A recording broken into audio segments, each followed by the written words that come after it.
सर्वसामान्यांच्या सुविधाच्या अनुषंगाने शासनातर्फे वेगवेगळ्या योजना राबविण्यात येत आहे आणि वेगवेगळे उपक्रम देखील राबविण्यात येत आहे। आता वर्ध्यामध्ये पालकमंत्री पंकज भोयर यांच्याकडनं पालकमंत्री हेल्पलाईन सुरू करण्यात येणार आहे आणि तशी घोषणा देखील त्यांनी केलेली आहे। आपण त्याच्याकडनं भाऊ काय संकल्पना आहे, कशा पद्धतीने याची कारवाई होणार आहे?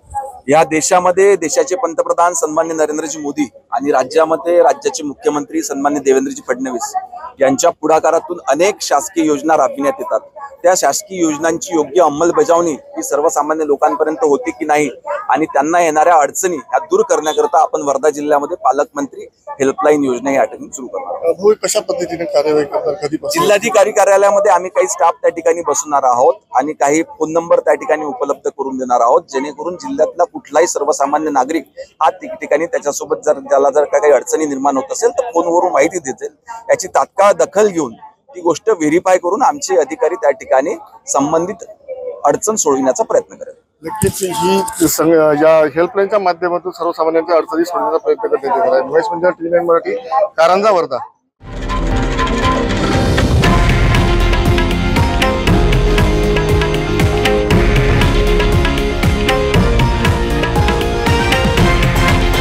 हे आहे देशातील नंबर 1 न्यूज नेटवर्क आणि आपण पाहत आहात TV9 मराठी, एकमेव।